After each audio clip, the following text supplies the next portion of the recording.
మీరు అసలు పాలిటిక్స్లోకి ఎప్పుడు వచ్చారు? 2017లో వచ్చానండి యాక్చువల్గా. గ్రామీణ ప్రాంతాల్లో మెడికల్ ఎక్విప్మెంట్ కొరత కొట్టొచ్చినట్టు కనపడుతోంది. మీరు వచ్చాక ఎన్ని గ్రామాలకు ఏం ఎక్విప్మెంట్ ఎంత మొత్తంలో ఇచ్చారో చెప్పగలరా? నేను వచ్చిన తర్వాత మా అధ్యక్షుల వారు పవన్ కళ్యాణ్ గారు గతంలో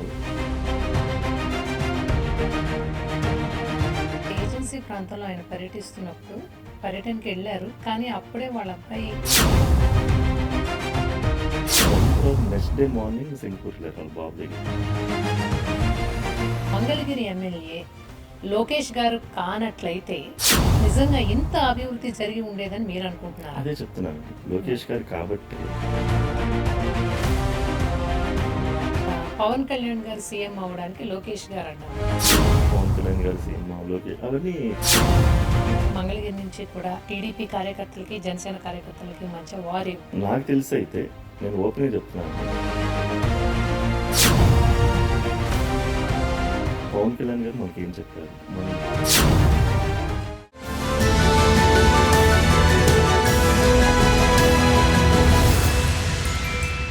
welcome to YK TV's hot talk.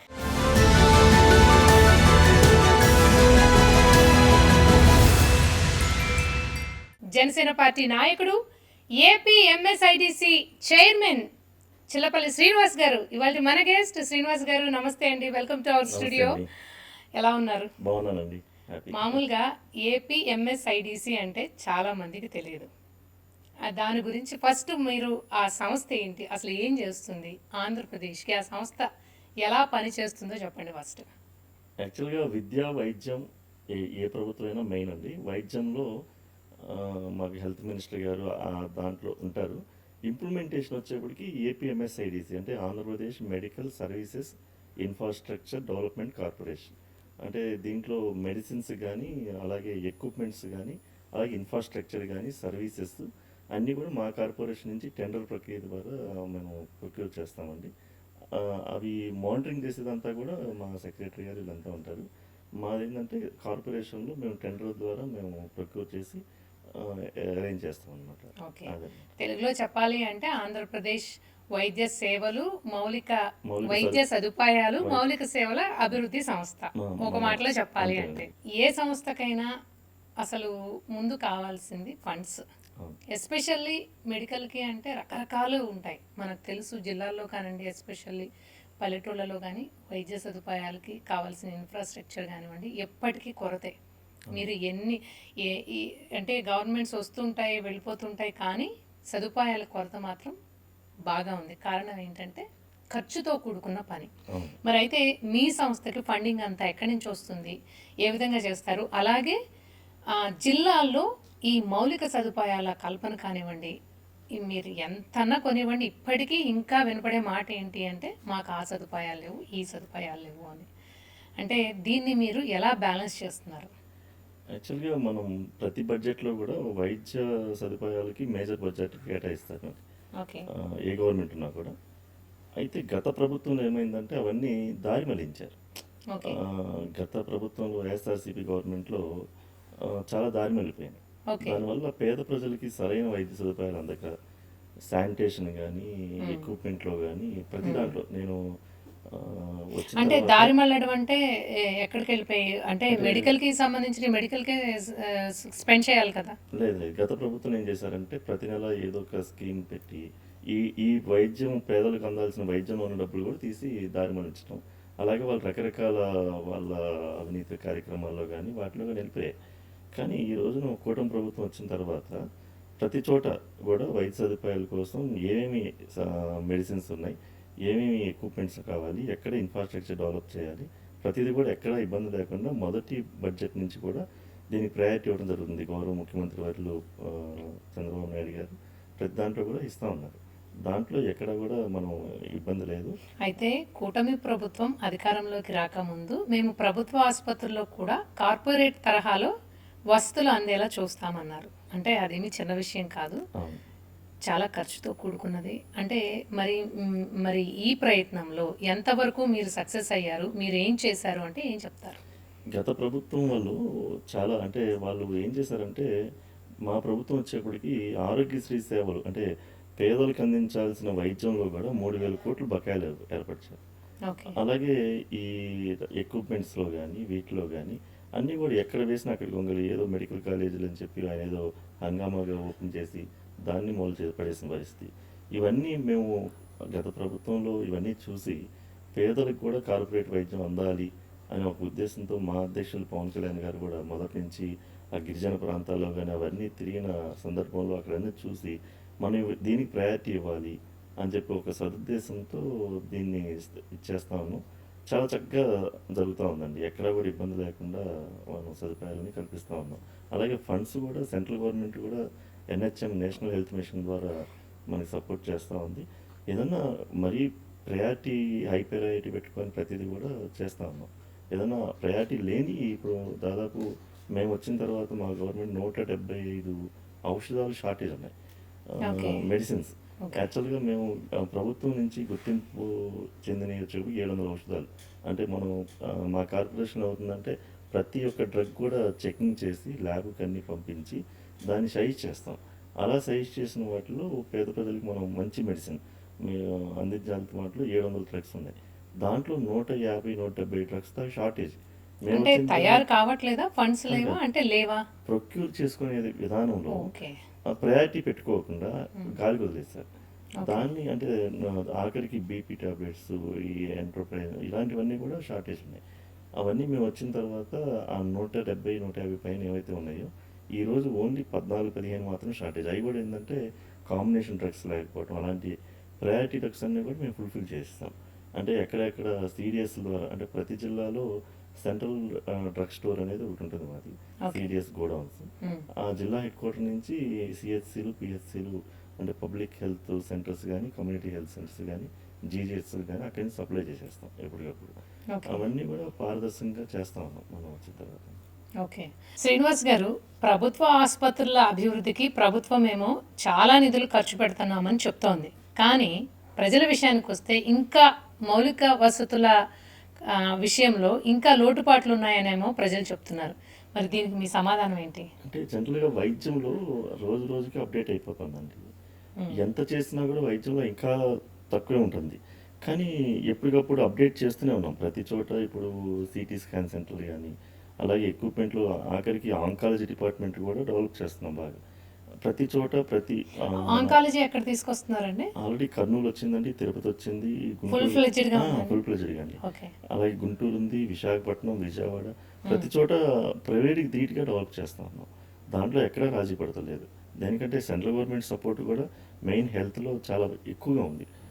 NHM funds కానివ్వండి, CSR అంటే రకరకాల ఫండ్స్ మనకి ఇబ్బంది ఏం లేదు. కాకపోతే ఏంటంటే చాలా జాగ్రత్తగా ఏది అవసరం ఏది అవసరం లేదు అనేది ఇచ్చేస్తున్నాం. తప్పనిసరిగా చాలా బాగా డెవలప్ చేస్తున్నాం. అయితే ఏపీ MSIDC ఆధ్వర్యంలో నిర్మిస్తున్న కాలేజీల విషయానికి వస్తే అసలు ఇప్పటి వరకు మీరేమైనా కాలేజీలు నిర్మించారా? లేకపోతే ఆల్రెడీ సగం కన్స్ట్రక్ట్ చేసినవి ఏమైనా మీరు టేక్ ఓవర్ చేసుకొని కంటిన్యూ చేయడం జరిగిందా? ఏదైనా కాలేజ్, మెడికల్ కాలేజ్ని కంప్లీట్ చేశారా మీ ఆధ్వర్యంలో? మా ఆధ్వర్యంలో ఆల్రెడీ పిడుగురాళ్ళ అయిపోయిందండి. అది సెంట్రల్ ఫండ్స్తో రేపు ఈ నెలాఖరులో ఓపెన్ అవబోతా ఉంది పిడుగురాళ్ళ మెడికల్ కాలేజీ. అలాగే పాడేరు ఒకటి, అలాగే ఏలూరు, అలాగే మచిలీపట్నం, అంటే నంద్యాల. మీరు ఎప్పుడు స్టార్ట్ చేసినవి ఇప్పుడు ఫినిష్ అయ్యాయి?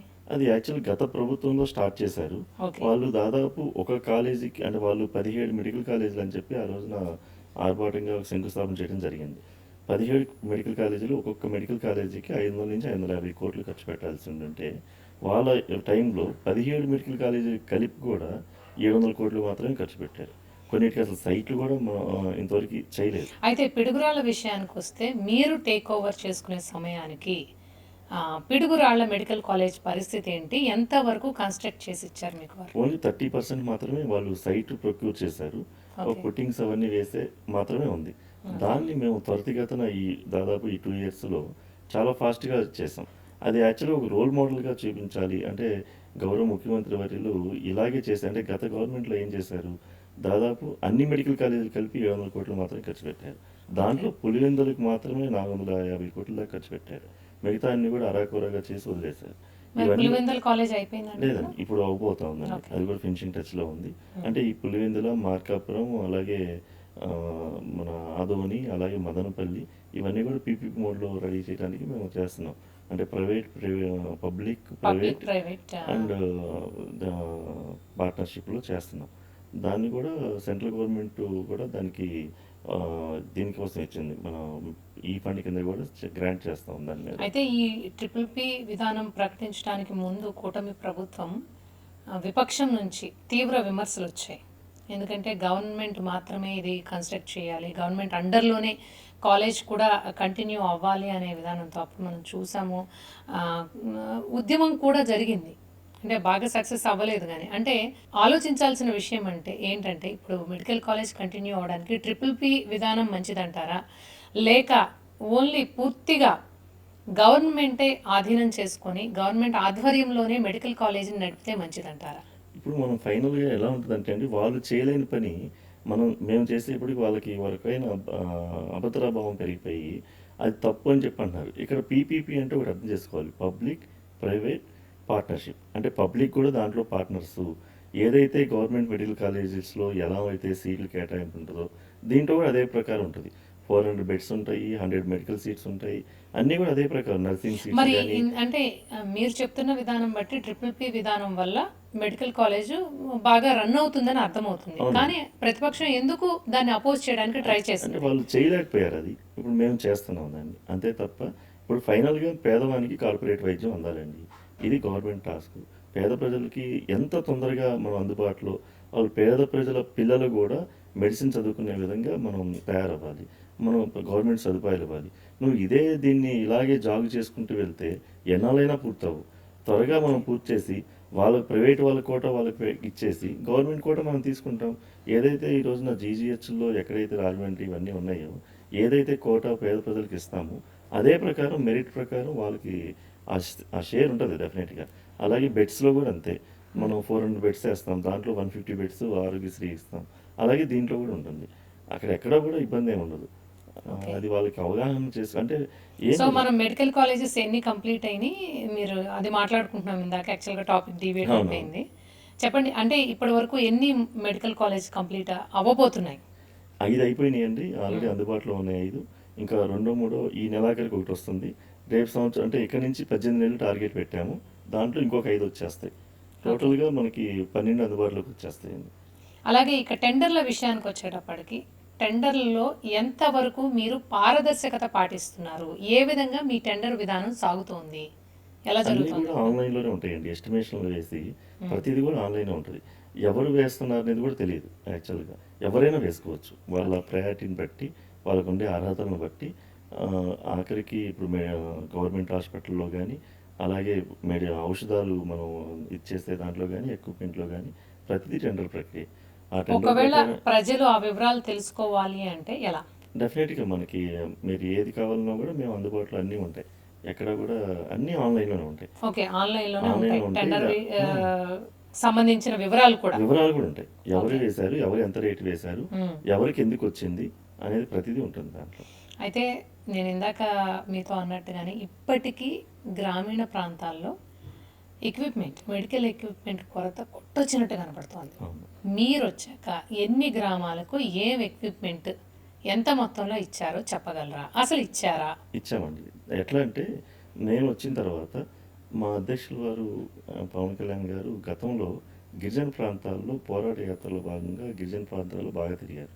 అంటే పాడేరు, అరకు, పాలతీరం, మన్యం అవును. అవన్నీ తిరిగినప్పుడు ఆయన ఏది కూడా ఎలా ఉంటుందంటే ఆయన ప్రతిదీ మైండ్కి వేసేసుకుంటారు. అంటే వాళ్ళకి ఏదైనా చేయాలి తపన. పవన్ కళ్యాణ్ గారు అధికారంలో రాకముందు కూడా ఆయన సొంత డబ్బులు చాలా ఖర్చు పెట్టి చాలా పరిష్కారాలు చేశారు. అలాంటిది వీళ్ళకి అవును, రోడ్లు ఒక సరైన గిరిజన గ్రామానికి వెళ్ళినప్పుడు ఆయన వాళ్ళు చెప్పులు లేకుండా తిరగడం చూస్తే గ్రామం మొత్తానికి ఆయన చెప్పులు చెప్పులు పంపించారు. కొనిచ్చారు. చెప్పులు పంపించారు. అవును. అలాగే ఈ డోలీ మూతలు, ఈ గర్భిణీ స్త్రీలు వీళ్ళు, అలాగే ఎక్విప్మెంట్ అది ప్రసవ టైంలో ప్రసవ టైము, ఊళ్ళో అలాగే నుంచి హాస్పిటల్కి వెళ్ళడానికి డోలీలో డోలీలు తీసుకెళ్లే వాళ్ళని. తీసుకొచ్చారు. వాటి కోసం ప్రత్యేకంగా అక్కడ గిరిజన ప్రాంతాల్లో రోడ్లు వేయించారు. దానికి తగ్గట్టుగా మేము కూడా ఎక్విప్మెంట్స్ పెట్టాము అక్కడ. మేము వచ్చిన ఎలాంటి తర్వాత ఎక్విప్మెంట్ పెట్టారు? మేము రంపచోడవరం, పాడేరు, చింతపల్లి ఇవన్నీ నేను సర్వే చేశానండి. కొన్ని ఎక్విప్మెంట్లు ఉన్నాయి కూడా. గత ప్రభుత్వం ఏం చేశారంటే మంచి మంచి ఎక్విప్మెంట్స్ నేను రంపచోడవరంలో ప్రత్యేకంగా చూశాను. ఎక్విప్మెంట్ ఉంటుంది. దాన్ని పని చేయకుండా పక్కన పడేస్తారు. తీరా చూస్తే దానికి ఒక స్క్రూనో, ఒక చిన్న వైరో మిస్ అయి ఉంటుంది. దాని మెయింటెనెన్స్ లేకుండా పక్కన పడేసి ఏదైనా ఇబ్బంది అంటే రాజమండ్రి పంపించేయటం, లేదంటే దగ్గరలో ఉన్న వైజాగ్ పంపించడం, కాకినాడ పంపించడం ఇలా చేస్తున్నారు. ఇవన్నీ తప్పు అని చెప్పి మేము టెండర్లు వేసే టైంలోనే ఏఎంసీ అంటే యాన్యువల్ మెయింటెనెన్స్తో కలిపి మీరు టెండర్ వేయండి. ఏ ఇబ్బంది మాకు ఏ రోజు కూడా ఆగకూడదు. ఏ ఎక్విప్మెంట్ ఇప్పుడు సిటీ అంటే స్కాన్ అవ్వచ్చు. యూజువల్గా ఎక్విప్మెంట్ అంతా చూసుకోవాల్సిన బాధ్యత, ఆ మెయింటెనెన్స్ బాధ్యత అసలు ఎవరిది అది యాక్చువల్గా వైద్య అధికారులదే ఉంటుందండి. ఇప్పుడు అక్కడ? ఓకే. సూపరింటెండెంట్ అవ్వచ్చు. యాక్చువల్లీ మాది ఎట్లా ఉంటుందంటే కార్పొరేషన్ మేము ప్రొక్యూర్ చేసి ఇచ్చేస్తాం. ఓకే, అందరితో మా బాధ్యత తీరిపోతుంది. తీరిపోతుంది. ఓకే. కానీ దాన్ని మెయింటైన్ చేయాల్సింది మాకు సపరేట్ డిపార్ట్మెంట్ ఉంటుంది. ఎస్పెషల్లీ శ్రీనివాస్ గారు, ఒక్క విషయం సూటిగా స్పష్టంగా నాకు చెప్పండి. మీరు పవన్ కళ్యాణ్ గారు మనందరం చూసాం, ఆయన ఏజెన్సీ ఏరియాలో పర్యటించినప్పుడు మీతో మాట్లాడి ఆయన మీకు ఎటువంటి సజెషన్స్ చేశారు? అసలు ఏమైనా అంటే వాళ్ళకి ఇలాంటి సదుపాయాల అవసరం ఉంది, మీరు ఏం చేయగలరు అని మిమ్మల్ని అడిగారా? మీతో ఏమైనా మీటింగ్ పెట్టారా? అసలు ఏం చెప్పారు ఆయన? జరిగినాయండి, చాలా జరిగినాయి. ఓకే. ఆయన తిరిగినప్పుడు అంటే గవర్నమెంట్ వచ్చినాక కూడా యాక్చువల్గా ఒక ఎమ్మెల్యే కూడా వెళ్ళలేని ప్రాంతాలు అవన్నీ. అలాంటి ప్రాంతాల్లో ఆయన ఎటువంటి సెక్యూరిటీ భద్రత లేకుండా కూడా వెళ్ళి వాళ్ళ అవసరాలు గుర్తించి ఎమ్మటే మా మెయిన్ డిపార్ట్మెంట్లు హెల్త్ అలాగే పారిశుధ్యం వీళ్ళందరితో మాట్లాడి అసలు వాళ్ళకి ఏం అవసరం ఉంది. నేను పంచాయతీరాజ్ నిధుల నుంచి రోడ్లు వేస్తాను, వాటర్ సప్లై అయింది, రూరల్ వాటర్ సప్లై అంటే రూరల్ వాటర్ స్కీమ్ కూడా తీసుకొచ్చి అలాగే వాళ్ళకి ఏమి అంటే పంటలు ఎలాంటివి పండించాలి ఇలాంటివన్నీ చేస్తూ మా వైద్యంలో కూడా వీళ్ళకి అంటే అక్కడ బ్రెస్ట్ క్యాన్సర్స్ ఇలాంటివన్నీ కూడా గుర్తించారు. వాళ్ళందరికీ ఎలా ఒక మొబైల్ ఒక సిఎస్ఆర్ ఫండ్ ద్వారా ఒక మొబైల్ని స్క్రీనింగ్. ఓకే. చేసి టెస్టులకు పంపించడం. అలాగే అక్కడ ఈ డోలింగ్ వాటర్లు తగ్గడం కోసం గర్భిణీ స్త్రీకి సపరేట్గా గైనకాలజిస్ట్లను పంపించడం. ఇవన్నీ కూడా మెడిసిన్స్ ఏం వెళ్తాయి అక్కడ ఈ స్నేక్ బైట్స్ ఇలాంటివి ఎక్కువ ఉంటాయి, వాళ్ళకి తగ్గ మెడిసిన్స్. అలాగే హార్ట్ అటాక్లు ఇమీడియట్లీ వస్తే ఇమీడియట్లీ వాళ్ళకు ఒక మెడిసిన్ ఉంటుంది, అలాంటివి అందుబాటులో ఉంచుతున్నారు లేదా ఇవన్నీ కూడా అరేంజ్ చేయమని చెప్పారు. తప్పనిసరిగా అవన్నీ చేస్తున్నాం ఈ రోజున చాలా గొప్పగా. అంటే పవన్ కళ్యాణ్ గారు ఇఫ్ ఐఎమ్ నాట్ రాంగ్, నాకు గుర్తొచ్చింది, ఒక ఏజెన్సీ ప్రాంతంలో ఆయన పర్యటిస్తున్నప్పుడు పర్యటనకి వెళ్ళారు, కానీ అప్పుడే వాళ్ళ అబ్బాయి సింగపూర్లో చదువుకుంటున్న అబ్బాయి స్కూల్లో ఏదో ఫైర్ యాక్సిడెంట్ జరిగిందన్న ఫోన్ కాల్ వచ్చినా కూడా ఆయన వెంటనే వెళ్లకుండా ఏజెన్సీ ఏరియాలోకి వెళ్ళి, ఏ ఊరు అది? అది సీలేరు దగ్గర అండి. సీలేరు. ఏమంటే ఆ రోజు ప్రోగ్రామ్ క్యాన్సిల్ చేయకుండా ఆయన మాట ఇచ్చిన ప్రకారం వాళ్ళ దగ్గరికి వెళ్ళి మాట్లాడి వాళ్ళకి కొన్ని సదుపాయాలు ఆ రోజు కూడా కొన్ని బ్లాంకెట్స్ అలాంటివి ఇచ్చారు ఆ రోజున. ఓకే. అది అయిన తర్వాత నెక్స్ట్ డే మార్నింగ్ సింగపూర్ వెళ్ళారు వాళ్ళ బాబు దగ్గరికి. నిజంగా అది ఆయన చాలా అంటే ప్రజల మనిషి అనడానికి అదొక నిర్వచనం అండి. దేనికంటే ఆయన నిరంతరం ప్రజల కోసం రాష్ట్రం కోసం ఎంత తపన పడతారంటే నిన్న కూడా మన బాంబేలో ఆయనకి ఆపరేషన్ జరిగినా కూడా 3 వీక్స్ రెస్ట్ అంటే మేము వెళ్ళిన రోజు అన్న మీరు 3 వీక్స్ తీసుకోవాల్సిన మీరు హడావుడి పడి రావాల్సిన అవసరం లేదంటే కూడా వితిన్ 1 వీక్లో వచ్చేసారు మంగళగిరి. వచ్చి అసలు అందరినీ డిపార్ట్మెంట్లని మన కుంకి ఏనుగుల నౌకల్ని శ్రీకాకుళం డిస్ట్రిక్ట్ పార్వతీపురం అలా పంపించడం, దాన్ని ఓపెన్ చేయడం, ఇలా ఇవన్నీ కార్యక్రమాల్లో పాల్గొంటున్నారు. అంటే ఆయన నిరంతరం ప్రజలకి మనం మీరేమో ఆయన కుడి భుజానికి గాయమైనప్పుడు వెళ్ళి పలకరించానంటారు, బయటేమో అంతా ఆయన అసలు ఎమ్మెల్యేలకి అందుబాటులో ఉండరు, ఆయన ఎవరిని ఎమ్మెల్యేలని అంటే జనసేన ఎమ్మెల్యేలని కూడా ఆయన కలవరు అనే టాక్. మరి ఇది ఎంతవరకు నిజం? లేదండి, అందరికీ అందుబాటులో ఉంటారు, అసలు అందులో డౌటే లేదు. అందుబాటులో ఉంటారు. ఏ రోజుకి ఆ రోజు మనం ఏం చేయాలి, ప్రజలకి ఏదైనా అర్జీలు వస్తే అంటే ప్రతిరోజు జనవాణి కార్యక్రమాన్ని మా పార్టీ ఆఫీస్ బయట ఉంటుంది. అక్కడ ప్రతి ఎమ్మెల్యేని అక్కడ కూర్చోబెడతారు, డైరెక్ట్గా ప్రజలతో మీరు ఇంటరాక్ట్ అవ్వండి అని చెప్పి. అంటే ప్రతిరోజు కూడా దాని ఇన్పుట్ తీసుకుంటారు ఎమ్మెల్యేలతో కానీ మంత్రులతో కానీ అలాగే మా చైర్మన్లతో కానీ. ఎక్కడెక్కడ అంటే ఆయన ఏదైతే ఆశిస్తాడో ఆ పని జరుగుతున్నప్పుడు వాళ్ళని డిస్టర్బ్ చేయడు, ఆశించింది జరిగినప్పుడు వాళ్ళు పిలిచి చెప్తారు ఇలా కాదు ఇలా చేయాలి మనం చెప్పి. అలా 21 మంది ఎమ్మెల్యేలు 20 మంది మొత్తం కూడా ఇదే ఈ మోటివ్తో చేస్తున్నాం.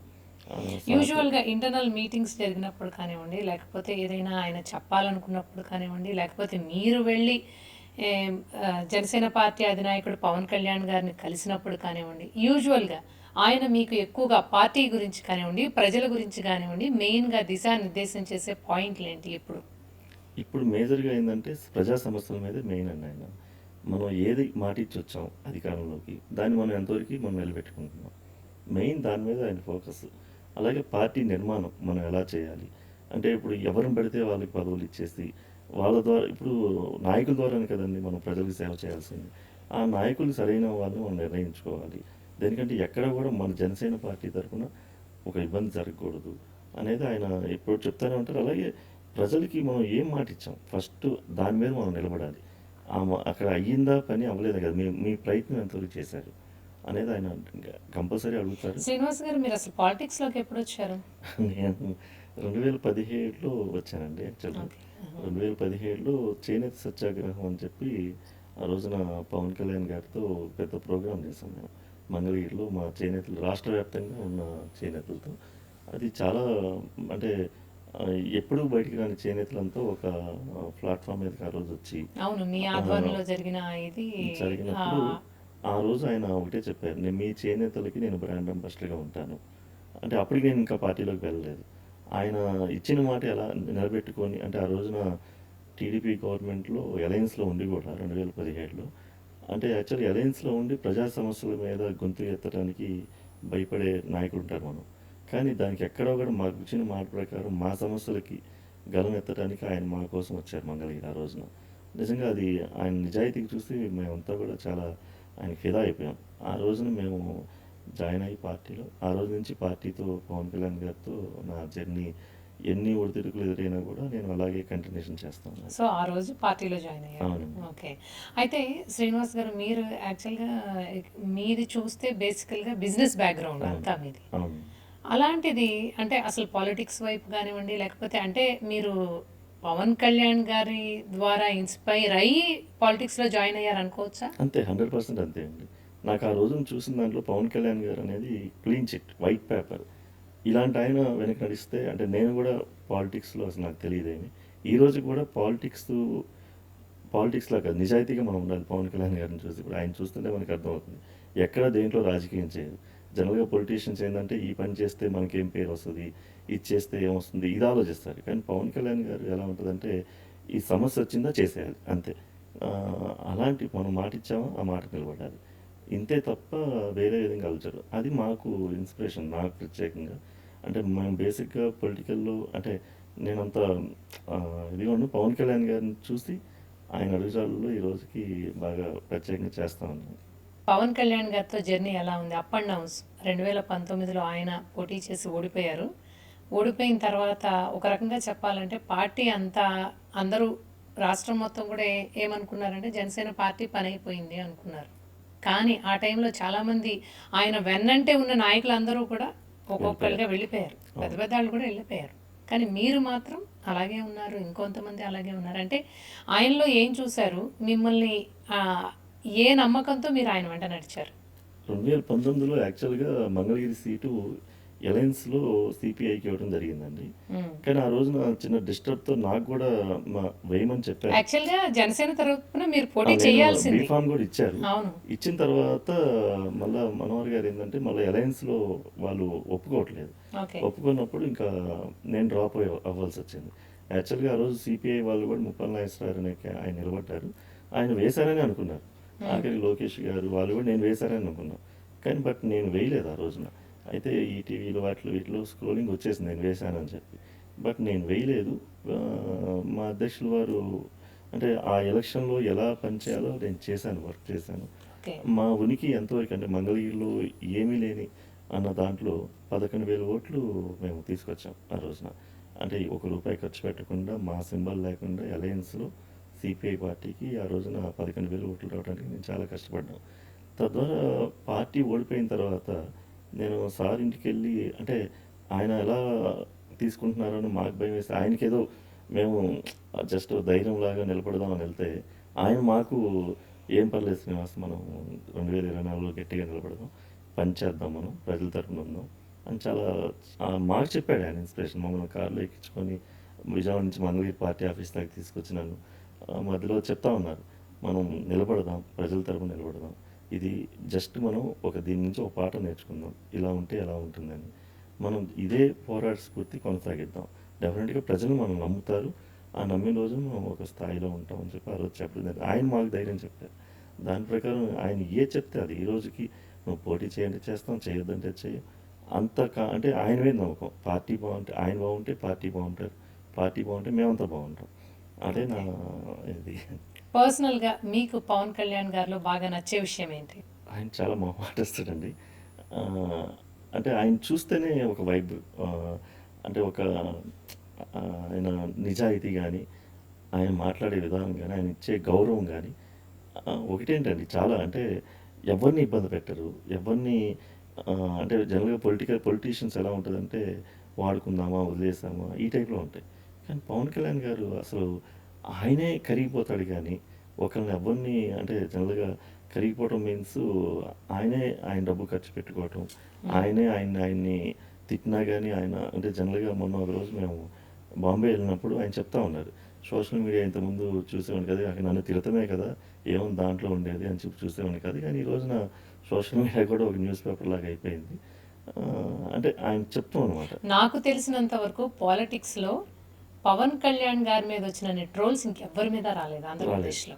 ఆయన మీద ఎక్కువ ఇప్పటికీ కూడా ప్రతి కార్యకర్త నుంచి మాజీ సీఎం వరకు అందరూ ప్రతి ఒక్కళ్ళు వరుసనే ఎక్కువగా ట్రోల్ చేసేది పవన్ కళ్యాణ్ గారిని, విమర్శించేది పవన్ కళ్యాణ్ గారిని. ప్రతి ఒక్కళ్ళు ఏం జరగకపోయినా కూటమి బృందం ముందుగా విమర్శించేది పవన్ కళ్యాణ్ గారిని. అంటే ఎందుకంటారు, ఎందుకంత ఇది పవన్ కళ్యాణ్ గారి పేరు ఎందుకు వాళ్ళు పాపులర్ అవడానికి సార్ పేరు ఉపయోగిస్తారండి. నాకు దానికంటే చూస్తా ఉన్నాం కదా, పవన్ కళ్యాణ్ గారు అంటే ఇందాక మీరు అన్నారు ఆయనలో నచ్చే విషయం మీకేందని చెప్పి, వెరీ సింపుల్ సిటీ. ఆయన్ని ఏమన్నా కూడా ఆయన పట్టించుకోడు. అదే ప్రజలకి ఏమైనా ఇబ్బంది అయితే ఆయన చలించిపోతాడు. అంటే మనం ఇచ్చిన మాట కానీ లేదంటే ఏమైనా ఇబ్బందులు జరుగుతున్నా, ఇప్పుడు అక్కడెక్కడో కర్ణాటకలో కుంకియనగలు అది కాంగ్రెస్ పార్టీ వాళ్ళతో మాట్లాడి తీసుకొచ్చి పలమనేరు ఒకటి శ్రీకాకుళంలో పెడతామంటే, అంటే అసలు ఆయన చూడండి అలాగే వన్యప్రాణులను సంరక్షించడం. ఈ రోజున హనుమాన్ అని చెప్పి ఒక ఫారెస్ట్ డిపార్ట్మెంట్లో ఒక ప్రోగ్రాం పెట్టి హ్యూమన్ వాళ్ళని ఏదైతే ఉన్నాయో మనం డిస్టర్బ్ చేయకూడదు వన్యప్రాణులు అని చెప్పి ఒక కార్యక్రమం పెడతాం. కానీ అంటే ఆయన అంత అంటే ఈ రోజున చూస్తామంటే కులాలకి మతాలకి ప్రాంతాలకి అతీతంగా పవన్ కళ్యాణ్ అభిమానించే వాళ్ళు చాలా ఎక్కువైపోయింది. ఆయన్ని టచ్ చేస్తే వీళ్ళు ఎవరైతే లబ్ధి పొందాం అనుకునే వాళ్ళు వాళ్ళకి ఫైల్ అవుతారనే ఉద్దేశంతో వాళ్ళు చేయటం తప్పితే వాస్తవంగా అదేం లేదు. పవన్ కళ్యాణ్ గారు అంటే ఒక శక్తి, అంటే మాకైతే ఒక పవర్ ఆయన. ఆ పవర్ని తట్టుకోవడం చాలా కష్టం దగ్గర. అలాంటి వ్యక్తి, గొప్ప వ్యక్తి నేలలో మేమంతా బతుకుతాం. ఈ రోజున ఈ స్టేజ్లో ఉన్నామంటే ఎక్కడో ఉత్తరాఖండ్లో మేము కేదార్నాథ్ యాత్ర వెళ్తే అక్కడ సీఎం వాళ్ళు పవన్ కళ్యాణ్ గారి పేరు చక్కగానే వారు ఎంత రిసీవ్ చేసుకున్నారంటే అంత గౌరవించి రిసీవ్ చేసుకొని ఒక ప్రోటోకాల్ ఏర్పాటు చేసిన పరిస్థితి. అంటే Pawan sir is a very human being person అలా చెప్తున్నారు వాళ్ళు అక్కడ. అంటే అక్కడ సీఎం గారు అంటే అంత ఆయన యొక్క నిజాయితీ అంత దూరం వెళ్ళిపోయింది. ఎక్కడికి వెళ్ళినా ఆయనకి పవన్ కళ్యాణ్ గారికి నిరాజనం పడతారు యాక్చువల్గా. దేశంలో ఏ ప్రాంతానికి వెళ్ళినా కూడా ఆయనకున్న క్రేజ్ అలాంటిది. అలాగే శ్రీనివాస్ గారి స్థానం జనసేన పార్టీలో ఎక్కడ అంటే ఏం చెప్తారు? అది నా స్థానం ఎక్కడంటే మా అధ్యక్షుల వారు నిర్ణయించాల్సింది, నా అట్లనేం కాదు. కానీ కొంచెం కీలకంగానే ఉన్నాం పార్టీలో అండి. అంటే నేను మంగళగిరిలో అక్కడ ఇన్ఛార్జి, నేను మంగళగిరి స్థానికుడు కావటం వల్ల మా అధ్యక్షులు పవన్ కళ్యాణ్ గారు కూడా మంగళగిరిలో నివాసం ఏర్పరచుకోవటం, మంగళగిరిలో పార్టీ ఆఫీస్ పెడతాం వల్ల నాకు ఇంకొంచెం అటాచ్మెంట్ పెరిగింది పార్టీతో. జనసేన పార్టీలో నేనైతే ఈ మధ్య పార్లమెంటు నర్సాపురం పార్లమెంట్కి అబ్జర్వర్గా ఒకసారి వేశారు. అలాగే హిందూపూర్ పార్లమెంట్కి మొన్న రీసెంట్గా ఈ కార్యకర్తలతో దానికి ఒకటి వేశారు. అట్లా ప్రతి దాంట్లో నాకు స్థానం కేటాయిస్తున్నారు. అధ్యక్షుల వారు చెప్పిన ఏ పనైనా కూడా తూచా తప్పకుండా చేస్తున్నాను. శ్రీనివాస్ గారు, అయితే మీ సామాజిక వర్గంలో ఉన్న టాక్ ఏంటంటే ఏపీ ఎంఎస్ఐడిసి చైర్మన్ పదవి మీ స్థాయికి తక్కువ అనే టాక్ మీ సామాజిక వర్గంలో జరుగుతుంది, నిజమేనా? అంటే అది అంటే తెలియని ఇప్పుడు అలా కదండి. ఇక్కడ ఎట్లా అంటే మా అధ్యక్షులు పవన్ కళ్యాణ్ గారు ఏది నిర్ణయించారో దాన్ని చేయటమే. అంటే వీళ్ళేమనుకుంటున్నారు వాళ్ళేమనుకుంటున్నారు కాదు. అంటే ఏపీ ఎంఎస్ఐడిసి అంటే చాలా కీలకమైన పదవి. దీని గురించి ప్రత్యేకంగా పెద్దగా ఎవరికి తెలియక అలా మాట్లాడుతున్నాయి. కానీ ఏది ఇచ్చినా అంటే ఇప్పుడు ఇదే పెద్దదా ఇది చిన్నదా అనేది అయితే నేను ఆలోచించను. ఆయన ఏ బాధ్యత తప్పు చెప్పారో ఆఖరికి ఏదో చిన్న డైరెక్ట్ ఇచ్చినా సరే అదో పెద్ద బాధ్యత తీసుకుంటారు. పవన్ కళ్యాణ్ గారు ఇచ్చారు అది నాకు. అంతేగాని వీళ్ళేదో మా సామాజిక వర్గంలో అనుకుంటున్నారు అంటే అవన్నీ వాళ్ళకి తెలియక అంతే. అంటే ఆ బాండింగ్లో ఒక గౌరవం ఇచ్చారు అంటే దాన్ని మనం మనసువాచకంగా స్వీకరించాలి అంతే. అంతేగాని దాన్ని ఇది తక్కువ ఎక్కువ అని చేసేది. నేను ఎలక్షన్లో కూడా సీటు నాకు లేనప్పుడు అంటే ఏ రోజు నేను ఫీల్ అవ్వలా. పవన్ కళ్యాణ్ గారు పిలిచి చెప్పారు. చెప్తే అలాగే అన్నాను. శ్రీనివాస్ గారు ఒక్క విషయం సూటిగా చెప్పండి, నిజంగా మీరు ఫీల్ అవ్వలేదా? ఎందుకంటే ఇది మంగళగిరిని లోకేష్ గారు చాలా ప్రతిష్టాత్మకంగా తీసుకున్నారు. అలాగే ఆయన డెవలప్మెంట్ కూడా అసలు కొన్ని వేల కోట్లు ఖర్చు పెట్టి డెవలప్మెంట్ చేస్తున్నారు. నాకంటే మీకే బాగా తెలుసు, మీరు మంగళగిరిలో స్థానికులు. పైగా ఫ్యూచర్లో నాకు తెలిసి మీరు కానివ్వండి, వేరే పార్టీ అయినా కానివ్వండి, గెలవడం అనేది కత్తి మీద సాము. ఇప్పుడంటే మీరు కూటమిలో ఉన్నారు, ఒకవేళ ఫ్యూచర్లో కూటమిలో లేనప్పటికీ కూడా whether it is Chellapalli Srinivas గారైనా మరే పార్టీ తరపు నుంచి అయినా ఎవరైనా పోటీ చేస్తే గెలవడం అనేది నిజంగా అసాధ్యం అని చెప్పుకోవచ్చు ఈరోజు. మరి ఒక రకంగా చెప్పాలంటే మీ పొలిటికల్ కెరియర్ ఇక్కడితో ఎండ్ అయిపోయింది అనుకోవచ్చు. అంటే మీరు ఎమ్మెల్యే కావాలనుకున్నారు, కానీ ఆ పరిస్థితులు ఇది మీకు ఎక్కడ మంగళగిరి చుట్టుపక్కల ఎక్కడ కనిపించట్లా. మరి ఏంటి?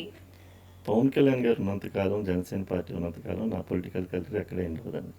ఇదైతే వాస్తవం. మంగళగిరి అంటారా అంటే ఆ రోజు కూటమిలో భాగంగా ఆయన కేటాయించడం జరిగింది లోకేష్ గారికి. ఇక్కడ మీరు ఒకటి గమనించాలి, ఇది ఏది చేసినా, ఎన్ని వేల కోట్లు తెచ్చినా, మంగళగిరి డెవలప్ చేసినా అది కూటమి కదా. కూటమిలో ఉండబట్టి ఆ రోజున పవన్ కళ్యాణ్ గారు సాక్రిఫైస్ చేసి రాజమండ్రిలో ఆయన మాట ఇచ్చిన ప్రకారం తను తాను తగ్గించుకొని మనం ఇంత రాక్షస పాలన జరుగుతుంది ఆంధ్ర రాష్ట్రంలో, దీన్ని మనం చేయాలంటే మనం తగ్గాలి, కూటమి నిలబెట్టాలని. ఈ రోజున నాకైనా తెలుగుదేశం పార్టీలో ఎవరికైనా సరే ఈ రోజున పవన్ కళ్యాణ్ గారు చేసిన సాక్రిఫైస్తో వచ్చిన ప్రభుత్వం తప్ప ఇది వేరే ఏం కాదు.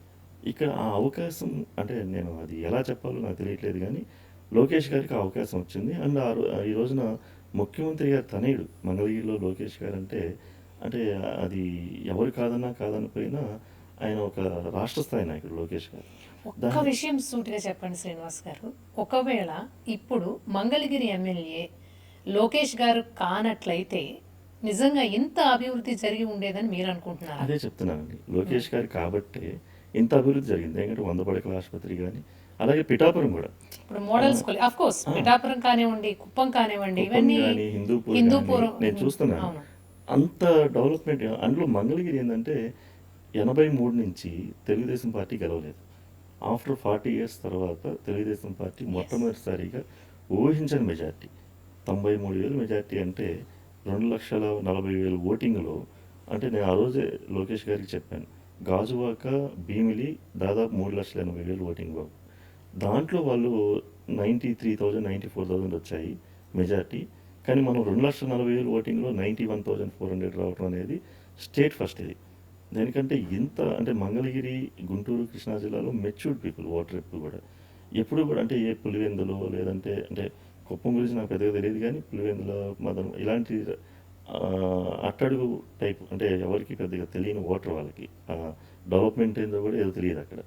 అలాంటి దగ్గర వన్ సైడ్ జరగవచ్చు, కానీ మంగళగిరిలో జరగటం వన్ సైడ్ అంటే మనం నమ్మారు. మనం నమ్మిన దానికి లోకేష్ గారు చాలా అంటే ఎక్కడ రాష్ట్రంలో ఎక్కడా లేని అభివృద్ధి, ఆఖరికి పేదలకి ఇళ్ల పట్టాలు పంచడం కూడా దాదాపు 1,200 కోట్ల రూపాయలు వర్త్ చేస్తే ఇళ్ల పట్టాలు పంచారు. అంటే అది ఎక్కడా కూడా చరిత్రలో ఎక్కడా లేదు. అంటే ఆ రోజున లోకేష్ గారు మేము ఈ దీంట్లో ప్రచారం వెళ్ళినప్పుడు వాళ్ళు అడిగిన ప్రతిదీ కూడా అంటే లోకేష్ గారు ఏంటంటే ఆయన కూడా అంతే ఒక హ్యూమన్ బీయింగ్ పర్సన్, అంటే మానవత్వంతో కూడిన రాజకీయం చేస్తారు ఆయన కూడా. అంటే ఎప్పుడు కూడా ఆయన చెప్తుంటారు, నేను కూడా పవన్ కళ్యాణ్ గారిని ఇన్ఫర్మేషన్ తీసుకుంటున్నాను, అంటే నేను నేర్చుకుంటున్నాను అని. ఆయన అంత స్థాయిలో ఉన్న వ్యక్తి కూడా అంటే జనరల్గా మీరు ఇద్దరిని రెగ్యులర్ గా కలుస్తుంటారు కదా, పవన్ కళ్యాణ్ గారిని, లోకేష్ గారిని. ఎందుకంటే మీ నియోజకవర్గం మంగళగిరి నియోజకవర్గం కాబట్టి ఆబ్వియస్ గా మంగళగిరికి సంబంధించిన సమస్యలకి సంబంధించి మీరు ఎక్కువగా లోకేష్ గారితో కూడా మాట్లాడాల్సి ఉంటుంది. మీరు మీ పార్టీ జనసేన కాబట్టి పవన్ కళ్యాణ్ గారితో కూడా మీకు రెగ్యులర్ గా మీరు టచ్ లో ఉంటారు. వీళ్ళిద్దరి మధ్య సఖ్యత ఎలా ఉంటుంది? బాగుంటుందండి, చాలా బాగుంటుంది. నాకు తెలుసు కాబట్టి పర్సనల్గా ఇంకా లోకేష్ గారు కూడా పవన్ కళ్యాణ్ గారి ఆరోగ్యం గురించి ఆయన ఆందోళన పడుతుంటారు. అంటే నేను 2, 3 సందర్భాల్లో కలిసినప్పుడు, "అన్న ఏందన్నా పవన్ అన్న ఆరోగ్యాన్ని పట్టించుకోకుండా అట్లా తిరుగుతున్నారు" ఇలా చెప్తా ఉంటారు. అండ్ డెవలప్‌మెంట్‌లో కూడా ఇద్దరు పోటాపోటీ పడుతున్నారు. నేను మంగళగిరి 100 పడకల హాస్పిటల్ తీసుకొస్తే పిఠాపురం 100 పడకల హాస్పిటల్. ఓకే. అలాగే అండర్ గ్రౌండ్ డ్రైనేజీ ఇక్కడ మంగళగిరిలో తీస్తే పిఠాపురంలో. ఆ గ్రేట్ వాల్ ఉప్పాడ వాల్ కూడా అంతే. మంగళగిరిలో కృష్ణానది తీరంలో వరదలకి మునిగిపోతా ఉంటే రిటైనింగ్ వాల్ 270 కోట్లు పెట్టి చేస్తూ ఉన్నారు. అలాగే అక్కడ ఉప్పాడలో చేస్తూ ఉన్నారు. అట్లాగే చేనేతలకి ఇక్కడ ఏది చేస్తున్నారో అక్కడ కూడా అంటే ఒక డెవలప్మెంట్లో పోటీ పడుతున్నారు. నిజంగా అది గొప్ప విషయం కదండి. అవును. అంటే అంటే మంగళగిరి లోకేష్ గారు రావటం మంగళగిరి ప్రజలు ఎంత అదృష్టమో, పిఠాపురం పవన్ కళ్యాణ్ గారు రావటం కూడా వాళ్ళ అదృష్టం. అంటే అంటే బయట టాక్ ఎలా జరుగుతుందంటే పవన్ కళ్యాణ్ గారు సీఎం అవడానికి లోకేష్ గారు అడ్డం, లోకేష్ గారు ఉన్నంత వరకు పవన్ కళ్యాణ్ గారు సీఎం కాలేరు అంటే రకరకాల స్పెక్యులేషన్, రకరకాల టాక్స్ చాలా మంది మాట్లాడుకునేది. అంటే ఇలాంటి దీన్ని ఎలా చూస్తారు మీరు మరి? ఇవన్నీ సొసైటీలో ఏంటంటే కొంత పర్సెంటేజ్ నిజం ఉంటుందండి. కాదంటారా? కాదండి, ఈ మాట్లాడే వాళ్ళు ఏంటంటే వీళ్ళకి కొంత పర్సెంటేజ్ ఉంటుంది. వీళ్ళకి డెవలప్మెంట్లు ఇవేం పట్టవు. జనరల్గా ఇలాంటి కాంట్రవర్షియల్గానే పవన్ కళ్యాణ్ గారి సీఎం లోకేష్ అవన్నీ కాలం నిర్ణయిస్తుంది. కానీ ఇవాళ డెవలప్మెంట్ జరుగుతుంది. దాన్ని చూడండి, ఈ రోజున విజయవాడ అవ్వచ్చు, గుంటూరు అవ్వచ్చు, ఆంధ్ర రాష్ట్రంలో ఎక్కడో మారుమూల రాయలసీమ, ఎక్కడో పాడేరు అలాంటి ప్రాంతాల్లో ఎంత బాగా డెవలప్మెంట్ అవుతుంది. ఈ రోజున భోగాపురం విమానాశ్రయం మరి ఓపెన్ అయిందంటే అది ఒక ఎసెట్ కదా మనకి. గ్రీన్ఫీల్డ్ విమానాశ్రయం ఆ రోజున ఇదే వైఎస్ జగన్ గారు ఆ రోజున ఎర్ర బస్సు రాని చోట ఎయిర్పోర్ట్ అన్నారు. కానీ ఈ రోజున నిన్న లోకేష్ గారు చెప్తా ఉన్నారు, ఎర్ర బస్సు రాని దగ్గర ఎయిర్పోర్ట్ తీసుకొచ్చామని. అంటే అంత గొప్ప కార్యక్రమాలు చేస్తూ ఉన్నారు. కానీ ఇక్కడ ఎక్కడ కూడా అన్నదమ్ముల్లాగా ఎంతో సఖ్యతగా ఉంది వీళ్ళకి. అంటే ఒకళ్ళ గురించి ఒకరు తెలుసు. లోకేష్ గారు పెట్టుబడులు తెస్తున్నారు, ఇతర దేశాలు తిరుగుతున్నారు. ఒక్క మంగళగిరనే కాదు, రాష్ట్రంలో ఈ మారుమూల ఎక్కడెక్కడ ఏం జరుగుతుంది ఏంది ఆయన నేర్చుకుంటున్నారు. లెర్నింగ్ రోజు కూడా నేర్చుకుంటున్నారు. అలాగే పవన్ కళ్యాణ్ గారు కూడా నేర్చుకుంటున్నారు. దేనికంటే ఒక దిగ్గజమైన వ్యక్తి ఈ రోజున మన ముఖ్యమంత్రి గారు చంద్రబాబు నాయుడు గారు ఉండి ఆయన నుంచి వీళ్ళు రోజు నేర్చుకుంటున్నారు. అంటే ఆయన యొక్క అనుభవం, ఆయన పరిపాలన, ఆయన అడ్మినిస్ట్రేషన్ ఎలా ఉంది, ఇవన్నీ కూడా ఎక్కడ ఫండ్స్ని ఎలా జాగ్రత్తగా వాడాలి. ఎందుకంటే కొన్ని లక్షల కోట్లు అప్పులు పెట్టి మిగిల్చి వెళ్ళి చాలా చోట్ల ఇచ్చేసి వెళ్ళిన పరిస్థితి గత ప్రభుత్వంలో. విధ్వంసం ఆ రోజున రాజధాని పోయింది, పోలవరం ఆగిపోయింది, రైల్వే జోన్ ఆగిపోయింది, అలాగే రాయలసీమలో ఉక్కు కర్మాగారాలు కానీ, అలాగే విశాఖ ఉక్కు, ఇవన్నీ మూలపడిన పరిస్థితి. ఈ రోజు ప్రతిదీ కూడా అంటే వీళ్ళు ఎలా చేస్తున్నారంటే మేము దగ్గరుండి చూస్తూ ఉన్నాం. ఇటు లోకేష్ గారు కానీ, మా అధ్యక్షులు పవన్ కళ్యాణ్ గారు కానీ నిరంతరం దీన్ని ఎలా ఇచ్చేయాలి. మనం 15 సంవత్సరాలు కనుక ఆంధ్ర రాష్ట్రానికి ఒక చక్కని పరిపాలన అందిస్తే కానీ ఇదంతా గాడిన పడుతుంది. లేదంటే ఇప్పుడు మనం ఎక్కడన్నా ప్రపంచ దేశాలకు వెళ్ళి మేము ఆంధ్ర రాష్ట్రం నుంచి వచ్చామంటే ఒక సిగ్గుతో తలదించుకోవాలి మనం కనుక సరిగ్గా చేయకపోతే అనే తపంతో వీళ్ళు పనిచేస్తున్నారు. నిజంగా శ్రీనివాస్ గారు, లోకేష్ గారి విజయంలో మీ పాత్ర కానీ మీ సామాజిక వర్గపు పాత్ర కానీ ఎంత అంటే ఏం చెప్తారు? అంటే ఆయన గెలుపులో నేను మొదటి నుంచి చెప్తాను. అంటే మేము మా గురించి చెప్పుకోవాలంటే ప్రథమ భాగం మేము వహించామని చెప్పాలి. అంటే మంగళగిరిలో అంటే నేను మా సామాజిక వర్గం చేనేత వర్గాలు చాలా ఉన్నాయి ఓట్లు దాదాపు ఎస్, మేజర్. ఎస్. అలాగే మా జనసేన పార్టీ ఓటింగ్ కూడా ఆయన అంటే మా పార్టీకి ఏదైతే మేజర్ సమాజం ఉందో ఆ ఓటింగ్ కూడా చాలా ఉంది. అంటే ఇవి కీలకంగా పనిచేసింది. ఒక్క ఓటు కూడా బీరిపోల. అలాగే లోకేష్ గారు ఆయన ఓడిపోయిన తర్వాత 5 సంవత్సరాలు కాన్స్టిట్యున్సీని అంటిపెట్టుకొని ఎక్కడ ఏ ఏ దీంట్లో ఇబ్బందుల్లో ఆయన అండగా ఉన్నారు. అంటే దాంట్లో భాగంగా పవన్ కళ్యాణ్ గారు మాట ఇచ్చింది. ఇవన్నీ కలిసి వచ్చాయి. అంటే నేను నాదా లేదంటే మా లోకేష్ గారు ఇది చెప్పట్లేదు. కూటమికి ఇవన్నీ కలిసి వచ్చాయి. మంగళగిరిలో ఒక చరిత్ర ఇది నాకు తెలిసి ఫ్యూచర్ ఎలా ఉంటుందో తెలియదు కానీ ఇంతవరకు అయితే 91,400 మెజార్టీ అంటే నిజంగా ఆయన ప్రతిసారి మేము కలిసినప్పుడల్లా అన్న మనకి ఇంత మెజార్టీ ఇచ్చారు, మనం ఎక్కడ కూడా అవినీతి పాల్గొనకూడదు, ఏ అధికారి కానీ మన నాయకులు కానీ పోలీస్ స్టేషన్ కానీ మనం పారదర్శకంగా చేయాలి, మీ బాధ్యత కూడా ఎక్కువ ఉంటుంది దాంట్లో అని నాకు కూడా వార్నింగ్ చేస్తుంటారు. మంగళగిరి నుంచి కూడా టీడీపీ కార్యకర్తలకి జనసేన కార్యకర్తలకి మధ్య వారి జరుగుతూనే ఉంది. అంటే ఎందుకు ఏ విషయంలో యాక్చువల్గా అలాంటి డిస్క్రిమినేషన్ కానివ్వండి లేకపోతే డిఫరెన్స్ కానీ రాకుండా చూసుకోవాల్సిన బాధ్యత కూడా మీరు పార్టీ ఇన్ఛార్జిగా మీ మీదే ఎక్కువ ఉంటుంది. అవును కదా, పంచాయతీలన్నీ మీ దగ్గరికే వస్తాయి కదా. కానీ నాకు తెలిసి అయితే నేను ఓపెన్గా చెప్తున్నాను అండి, మంగళగిరి కాన్స్టిట్యున్సీలో ఈ రోజు వరకు కూడా ఎవరు కూడా బరస్ట్ అయింది లేదు జనసేన పార్టీ తరఫున. అందరం చక్కగా చేసుకుంటున్నాం. అంటే ఇక్కడ అంటే నేను ముఖ్యంగా ఏంటంటే పవన్ కళ్యాణ్ గారు మనకి ఏం చెప్పారు, మనం తగ్గి ఉండాలి, జాగ్రత్తగా ఉండాలి, మనకి భవిష్యత్తు ఉంది. అంతేగాని చిన్న చిన్న వాటికి పోలీస్ స్టేషన్లో పని అవ్వలేదా, లేదా ఇంకో దగ్గర పని అవ్వలేదా, ఇలాంటి ఎక్కడ మనం తీసుకురావద్దు. అట్లాగే వాళ్ళు కూడా అంటే ఇక్కడ వాళ్ళకు కూడా ఒక టీం ఉంది టీడీపీలో. లోకేష్ గారు అంటే ఆయన కొంచెం రాష్ట్రం అంతా తిరిగే పరిస్థితిలో ఉన్నారు కాబట్టి ఎక్కడెక్కడ టీంలు వేశారు. ఒక మండలాధ్యక్షుడు, ఒక మండలాధ్యక్షుడిని, వాళ్ళిద్దరు కోఆర్డినేషన్, ఒక గ్రామాధ్యక్షుడు, ఒక గ్రామాధ్యక్షుని కోఆర్డినేషన్, వార్డు నాయకుడు, ఇలా వాళ్ళు ఎక్కడ కూడా విస్మరించట్లా. ఓకే. అంటే జనరల్గా చూసే వాళ్ళకి ఏంటంటే వాళ్ళు పెద్ద పార్టీ మంది పట్టించుకోవట్లేదు ఇలా ఫీలింగ్ ఉంటుంది, కానీ ఎక్కడ కూడా ఆ గ్యాప్ అనేది మంగళగిరి నియోజకవర్గంలో అయితే లేదండి.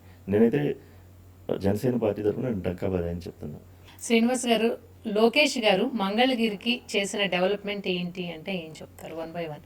నేను ఈ మధ్య కాలంలో విన్నది స్టేడియం గురించి ఒకటి, అలాగే స్కూల్ గురించి.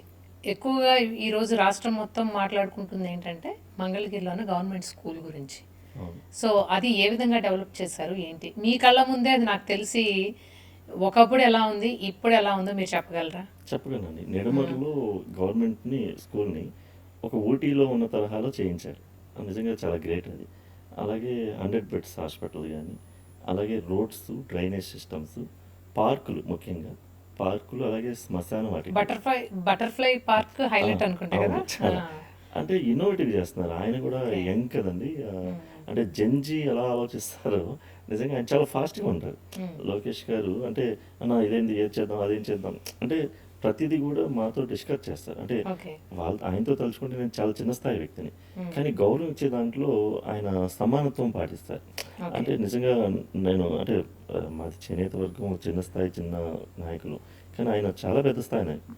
ఆ గౌరవం ఇచ్చే పుచ్చుకునే దాంట్లో కానీ ఏ విషయంలో ఇంటికి పిలిపిస్తారు, ఇంట్లో మాట్లాడుకుంటాం, గంటలు కూర్చుంటాం, ఏం కావాలంటే అది అంటే డెవలప్మెంట్లో మన యొక్క ఆలోచనలు ఏంది అన్నీ తీసుకుంటారు, ఇన్పుట్స్ తీసుకుంటారు. నిజంగా మంగళగిరి అనేది ఒకటా రెండా అని కాదు, చాలా డెవలప్మెంట్లు. అసలు నిజంగా ఇళ్ల పట్టాలు కార్యక్రమం అయితే నిజంగా నవ్వుతో నవోషత్తులాగా జరిగిందండి. మొన్న రీసెంట్గా 3,000 మందికి ఇచ్చారు. అంతకుముందు ఒక 3,000 మంది, దాదాపు 6,000 మందికి ఇళ్ల పట్టాలు ఇవ్వడం జరిగింది. అంటే 6,06,000 కుటుంబాలకి శాశ్వత భూ హక్కు ఇవ్వటం అంటే అది ఆషామాషి వర్క్ కాదు అది. మీకు పవన్ కళ్యాణ్ గారితో ఉన్న అంటే మెమరీ, స్వీట్ మెమరీ, ఒక స్వీట్ మెమరీ మాతో షేర్ చేసుకోవాలంటే ఏంటి అంటే చాలా. ఎప్పుడో మనకి బాగా నచ్చుతారు, ఒకటి మాత్రం మనకి ఒక సంఘటన ఖచ్చితంగా జీవితాంతం ఒకటి గుర్తుండిపోతుంది, అలాంటిది ఏదైనా షేర్ చేసుకోండి. అలాంటిదంటే యాక్చువల్గా నేను అంటే ఇందాక చెప్పాను 2019లో ఓడిపోయిన తర్వాత ఆయన ఇంటికి ప్రత్యేకంగా ఆయన్ని డిప్రెషన్లో ఉన్నారేమో మనం ఓదార్పు మీన్స్ ఏదో మన వంతు ఇదిగా చేద్దామని నేను వెళ్తే ఆయన రివర్స్ మాతో అలా కారు ఎక్కని చెప్పి కారు ఎక్కించుకొని పక్కన కూర్చోబెట్టుకొని ఇలా అని సీను భయపడద్దు, మనం ధైర్యంగా ఉన్నాం, ఇదేదో జస్ట్ మనకి ట్రైల్ ఇదైపోయింది, ఇదే మనం ప్రజల తరపున మనం ఇలాగే నిలబడదాం, మనకు ఖచ్చితంగా మంచి రోజులు వస్తాయి, మీరు నిలబడండి, ఇట్లా చెప్పారు. అంటే రివర్స్ అసలు మేమే ఆశ్చర్యపోయాం. అసలు ఏంది నేను ఇది చెప్తామంటే ఆయన నాకు చెప్తున్నాడు. నిజంగా అది చాలా మెమరబుల్ ఇదనమాట ఆ ఇన్సిడెంట్. అలాగే అంతకుముందు చేనేత సత్యాగ్రహం చేసినప్పుడు కూడా ఆయన పక్కనే కూర్చోబెట్టుకొని అంటే వివరాలు అసలు ఎంతమంది ఉంటారు, మీరు ఎక్కడ ఉంటారు, అలాగే ఒకసారి ఇంటికి వెళ్తే ఆయన మా కమ్యూనిటీ గురించి ఆయన చాలా పుస్తకాల్లో ఎప్పుడు మాకు తెలియని ఆయన చెప్పాడు. ఓకే. అసలు నాకే ఆశ్చర్యం, ఇట్లాగే కూర్చున్నాం, నేను ఏదైనా మాటికడ్డు వస్తుంటే సీను పద్దాకు నువ్వు చెప్తాను, నువ్వు ఆగు, నేను చెప్తాను. అసలు మాకు తెలియని అసలు బాపట్లో ఆయన ఎలా చీరాలేంది, నెల్లూరు ఏంది, అసలు మీతో మాకుండే సఖ్యత ఏంది, అసలు ఇవన్నీ చెప్తుంటే అసలు నాకు ఆశ్చర్యం వేసింది. అంటే ఇంత డెప్త్గా ఆలోచిస్తున్నారా అంటే జనరల్గా మనం అంటే నాకంటే తెలుసు బయట అంతా కూడా ఆయన ఒక స్టారు ఇలాంటి ఏం తెలియదు అంటాం, కానీ ప్రతిదీ ఆయన క్షుణ్ణంగా తెలుసు అండి. ఆ రోజు మేము 2000 అంటే ఇప్పటం సభ అప్పుడు ఇప్పటం సభ అప్పుడు ఒక ఆయన జాయిన్ చేయడానికి ఆయన ఇంటికి తీసుకెళ్తే 2022 మార్చిలో ఆయన మా గురించి చాలా విషయాలు చెప్పారు. అసలు చేనేతలో ఎంతమంది ఉంటారు, అసలు ఏంది సఖ్యత ఏంది, మీరు ఎలా బిహేవ్ చేస్తారు, ఇలాగా చెప్పారు. ఆయన ఉప ముఖ్యమంత్రి అయిన తర్వాత అందరూ ఆయనకి పొలిటికల్ బ్యాక్గ్రౌండ్ లేదు, అంటే రాజకీయాలు ఎలా చేస్తారు, ఎలా పరిపాలిస్తారు, అసలు అంత పెద్ద పంచాయతీరాజ్ శాఖ అనేది పెద్ద శాఖ. ఆ శాఖని ఎలా నిర్వర్తిస్తారు? అసలు ఈయన చేయగలరా అని అందరూ అనుకున్నారు. అయితే వాటన్నింటికంటే భిన్నంగా కూడా ఆయన మలుచుకున్న తీరు ప్రత్యేకం. మీరు నోటీస్ చేసింది ఏంటి? ఆయన ఆ విధంగా ఎలా మార్చుకున్నారు? మీరు చూసుంటారు కదా! ఫ్రమ్ ద బిగినింగ్ మీరు you are there with Pawan Kalyan garu. మీరేం చూసారు? ఆయన్ని ఎలా మార్చుకున్నారు? ఎలా నేర్చుకున్నారు? గత ప్రభుత్వంలో పంచాయతీరాజ్ అంటే చాలా పెద్దది. యాక్చువల్‌గా వాస్తవంగా పంచాయతీరాజ్ అనే వ్యవస్థ చాలా పెద్దది. 24 స్థానంలో ఉంది. అంటే మన రాష్ట్రం అంటే అట్టడుగున ఉంది. అంటే 24 రాష్ట్రాలు ఎంతో ఈ రోజు నెంబర్ 1 పొజిషన్. అంటే ఆయన ఎంచుకున్న విధానం ఏందంటే, ఎప్పుడైతే మినిస్ట్రీగా బాధ్యతలు తీసుకున్న తర్వాత, ఆయన కీలకంగా పనిచేసే ఆఫీసర్లను ఆయన ఎంచుకొని సెలెక్ట్ చేసుకొని తెచ్చుకున్నారు. ఫారెస్ట్ డిపార్ట్మెంట్ కానీ, ఆర్డబ్ల్యూఎస్ కానీ, సైన్స్ అండ్ టెక్నాలజీ కానీ, పంచాయతీరాజ్ కానీ, ఇవన్నిటిలో కూడా ఆయనకి నిజాయితీ అయిన ఆఫీసర్లు నాకు కావాలి, ఖచ్చితంగా మనం పారదర్శకం చేయాలని చెప్పి ఈరోజు మెయిన్ ఆఫీసర్లందరినీ ఆయన తెచ్చుకొని పరిపాలన ఎప్పటికప్పుడు మానిటరింగ్ చేస్తూ, నిజంగా ఆయన ఇచ్చే టైం అండి గంటలు ఆయన దాని మీద చేసి ఇంప్లిమెంటేషన్ ఎంత ఫాస్ట్గా అయింది, ఇంప్లిమెంటేషన్లో ఎంత ఫాస్ట్గా అవుతుంది. ఆఖరికి మనం చూసాము గోదావరి పుష్కరాలకి ఆ కాలుష్యం ఇట్లా అవును. ఉంటే అవును. ఆయన ఇమీడియట్లీ స్పందించి ఇట్లా ఉంటే కాదు మేము క్లీన్ చేయండి, అలాగే పుష్కర్ ఘాట్లు పెంచండి. అంటే ఎంత డెప్త్గా అంటే ఒకే చోట క్రౌడ్ అంటే మనం ఇబ్బంది పడతాం, ఇన్ని కోట్ల మంది వస్తారు రేపు అని చెప్పి ఘాట్లు ప్రతి పంచాయతీలో పెంచండి. ఇలాంటివన్నీ ఆయన చేస్తూ ఉంటే, అలాగే ఫారెస్ట్లో కూడా ఎంత గొప్పగా ఇది చేస్తున్నారు. సైన్స్ అండ్ టెక్నాలజీ అంటే విద్యార్థులకి ఎలా మనం ఇచ్చేయాలి ఆ టెక్నాలజీ గురించి. అలాగే ఆర్డబ్ల్యూఎస్ రూరల్ వాటర్ సప్లై కూడా దాదాపు 5,500 కోట్లు పవన్ కళ్యాణ్ గారి కోసమే మోడీ గారు రిలీజ్ చేశారు ఆ రోజున.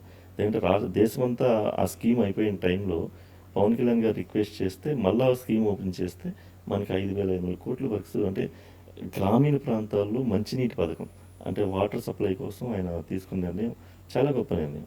అంటే ఇవన్నీ ఏంటంటే బిల్డప్లా కనపడవండి, అది డెప్త్గా ఉంది, ప్రజల్లో డెప్త్గా ఆయన చేసిన పరిపాలన వెళ్తూ ఉంది. నిజంగా చాలా హ్యాపీ అండి. మీరు జనసేన రాష్ట్ర చేనేత విభాగానికి చైర్మన్గా కూడా పనిచేశారు. అవును. అంటే ఆ టైంలో ఎస్పెషల్లీ మీది అదే బ్యాక్గ్రౌండ్, చేనేతకు సంబంధించి నాకు తెలిసి మీకు తెలిసినంత బాగా ఎవరికీ తెలియదు. అంటే ఆ డిపార్ట్మెంట్కి చేనేత విభాగానికి మీరు చేసిన కృషి ఏంటి? అంటే ఆ డెవలప్మెంట్ కోసం మీరు ఎటువంటి ప్రయత్నాలు చేశారు? అలాగే ఈరోజు మంగళగిరి చీరలు ప్రపంచమంతా కూడా చెప్పుకుంటోంది, కట్టుకుంటోంది. మంగళగిరి చీరలు, మంగళగిరి చేనేత వస్త్రాలంటే చాలా ప్రత్యేకం. అవును. అయితే దీన్ని ఇంకా ప్రపంచవ్యాప్తంగా పాపులర్ చేయడానికి మీరు తీసుకున్న స్టాండ్స్ ఏంటి? యాక్చువల్గా నాకు 2021లో నాకు ఈ చేనేత చైర్మన్ ఇచ్చారు పవన్ కళ్యాణ్ గారు. మ్మ్. ఇచ్చిన తర్వాత నేను రాష్ట్రం అంతా నేను తిరిగాను. పొందూరు కానీ, ఇటు ఎమ్మిగినూరు, గద్వాలు దగ్గర కోడుమూరు, కర్నూలు జిల్లా, అలాగే వెంకటగిరి, ఈ కడప జిల్లా జమ్మలమడుగు అవన్నీ తిరిగినప్పుడు నాకు ఒక మార్పు అయితే అంటే ఈ కళ అంతరించిపోతుంది, చేనేత కళ అంతరించిపోతా ఉన్నప్పుడు అంటే మాకు మేనిఫెస్టోలో పెట్టవలసి వచ్చినప్పుడు నన్ను కూడా ఈ ఆ, దీంట్లో సీఎం గారు తీసుకున్నారు ఆ రోజున. మ్మ్. పవన్ కళ్యాణ్ గారు నన్ను ఇచ్చేసినప్పుడు అంటే సలహాలు సూచనలు ఏమిస్తారు అంటే ఈ కళ అంతరించిపోతుంది, దీనికి సపరేట్గా స్కీమ్స్ కానీ వీళ్ళకి రాయితీలు కానీ వీళ్ళని డెవలప్మెంట్ చేయాలి మనం అనే దాంట్లో మనం ఎక్కువ ఇచ్చేయాలి, ఎంటర్ప్రెన్యూర్షిప్గా వీళ్ళని మనం డెవలప్ చేయాలని చెప్పి చాలా అలాగే ప్రతి టెంపుల్లో కూడా చేనేతలే వాడాలి. తిరుపతి, శ్రీకాళహస్తి, శ్రీశైలం, అలాగే విజయవాడ, అన్నవరం, అంటే మెయిన్ టెంపుల్స్లో అంటే ఎంకరేజ్మెంట్గా ఉంటుంది అని చెప్పినప్పుడు సీఎం గారు ఇది చాలా బాగుంది ఐడియా, ఎక్కడక్కడ చేనేతలు మనం వాడే విధంగా తీసుకుందాం అన్నారు. అంటే అలాంటివన్నీ ఇంప్రూవ్మెంట్ చేస్తూ ఉన్నారు. అంటే అలాగే చేనేత ప్రత్యేకంగా మంగళగిరి గురించి చెప్పాలంటే పట్టు వస్త్రాలు మరీ ప్రత్యేకం కదండి. పైగా ప్రత్యేకంగా ఈ కూడా మధ్య ఎక్కువగా మీరు నరేంద్ర మోడీ గారికి కానివ్వండి బహుకరించినప్పుడు మంగళగిరి పట్టు శాలువానే కప్పినట్టున్నారు కదా. అవునండి. అవును. అంటే ముఖ్యంగా మంగళగిరి ఇంత పేరు రావడానికి ఒక చేనేత విభాగానికి చైర్మన్గా నాదొక ఇదైతే నిజంగా లోకేష్ గారి పుణ్యమేనండి. ఈ రోజున మంగళగిరి ప్రపంచ ప్రఖ్యాతి గాంచడం అంటే అంటే ఆఖరికి బ్రాహ్మణి మేడం కూడా మంగళగిరి అవును. చేనేతను ప్రమోట్ చేస్తూ ఉంటారు. అవునవును. అంటే ఈ రోజున తనైరా వచ్చినట్టుంది కదా, టాటా వాళ్ళతో టైఅప్ అయ్యి. తనైరా అది ఒకటి చేనేత హబ్ పెట్టారు లోకేష్ ఓకే. గారు, మ్మ్. అది సపరేట్. మ్మ్. అసలు దీని మీద వృత్తి మీద ఆధారపడే వాళ్ళు ఎంటర్ప్రెన్యూర్స్ ఎక్కువ పెరిగిపోయారు మంగళగిరి, దాంట్లో అంత డిమాండ్ వచ్చేసింది మంగళగిరి. అవును. బ్రహ్మిణి గారు మంగళగిరి పట్టు చీర ఒకటి కట్టుకున్నది నాకు తెలిసి చాలా బాగా ట్రెండ్ అయింది. ఆ తర్వాత ఆ, ఇంకా ఆ తర్వాత ఆ చీరలు ఇంకా ప్రత్యేకమైపోయాయి. వాటి పాపులారిటీ కూడా బాగా పెరిగింది. ఆవిడ కట్టుకున్న బ్రహ్మణి గారు కట్టుకున్న తర్వాత. అవును. ఉమ్, అలాగే లోకేష్ గారు మీరు అన్నట్టు పిఎం గారికి షాల్ మన ఆరెంజ్ ఇంటి దగ్గరికి వచ్చినప్పుడు ఆరెంజ్ షాల్ వేశారు. అవును. అది మా దగ్గర నుంచి మంగళగిరితే వేశారు. ఉమ్, అలా ప్రతి చోట ఆయన మంగళగిరి బ్రాండ్ అనేది చూపిస్తున్నారు. అలాగే పవన్ కళ్యాణ్ గారు ఉప్పాడ బ్రాండ్ చూపిస్తున్నారు. అవును. అంటే ఆయన ఉప్పాడ, పొందూరు అలాంటివన్నీ అంటే చేనేతలకి అంటే అక్కడ కూడా వీళ్ళు పోటాపోటీగా ఇచ్చేస్తున్నారు. ఎస్. అంటే ఆ, మంగళగిరి అనేది నిజంగా చాలా బాగా డెవలప్ అవుతుంది హ్యాండ్లూమ్లో. అవును. పవన్ కళ్యాణ్ గారికి ఇప్పటం అంటే ఎందుకంత ప్రత్యేకమైన అభిమానం చెప్పండి. యాక్చువల్గా ఆ రోజున ఇప్పటంలో సబ్ పెట్టినప్పుడు వాళ్ళంతా చాలా అండగా నిలబడ్డారండి. దేనికంటే ఆ రోజున 3 సైట్లు చూసాం. ఉమ్, 3 సైట్లు చూస్తే ఆ 3 సైట్లు కూడా చాలా పెద్ద పెద్ద వాళ్ళు.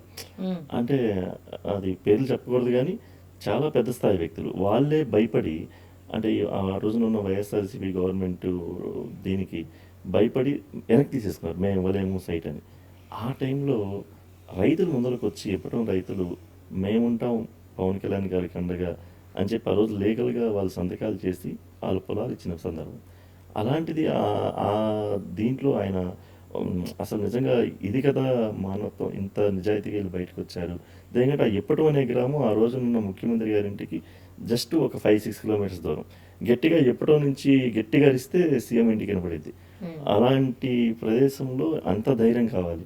నిజంగా నేను అవన్నీ కూడా సమీకరించి చేసిన టైంలో అది కక్ష పెట్టుకొని ఆ రోజున్న స్థానిక ఎమ్మెల్యే కానీ వీళ్ళంతా కూడా వాళ్ళ ఇల్లు పగలగొట్టేశారు. అవసరం ఉన్నా లేకపోయినా.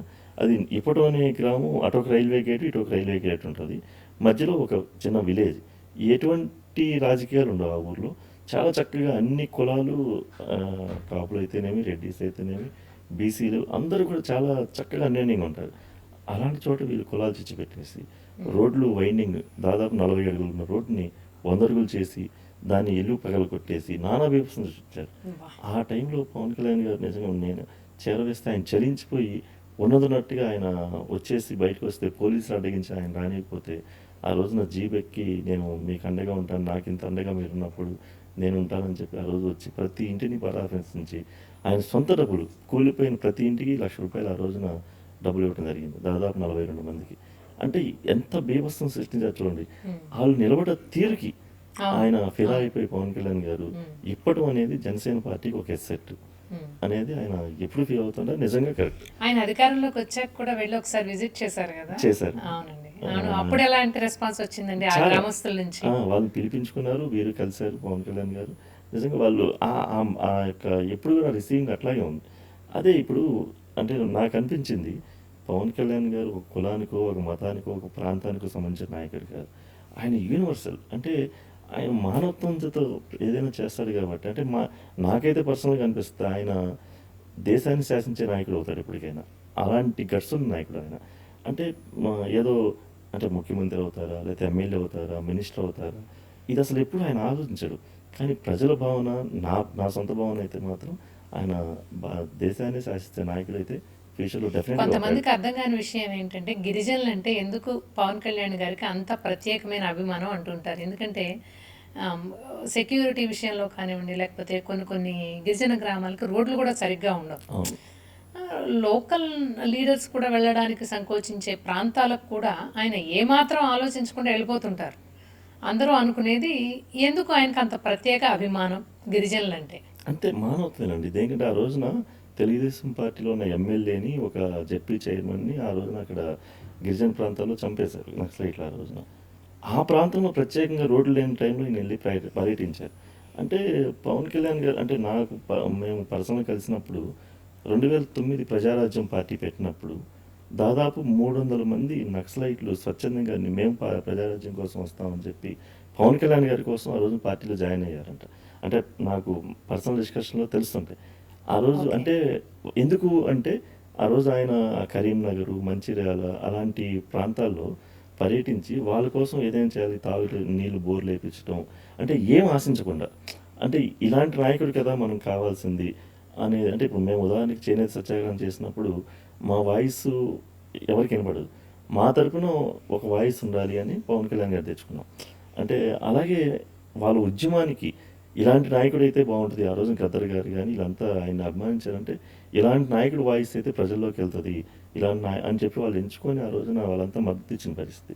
ఆయన ఏదో మాటల్లో మనం చెప్తా ఉన్నారు, మీకు మేము ఇట్లాగే జెండాగా డిస్కస్ అన్న ఎందుకు అట్లా అలాంటి ప్రాంతాలంటే వాళ్ళు నా మీద చాలా ప్రేమ ఉంటుంది.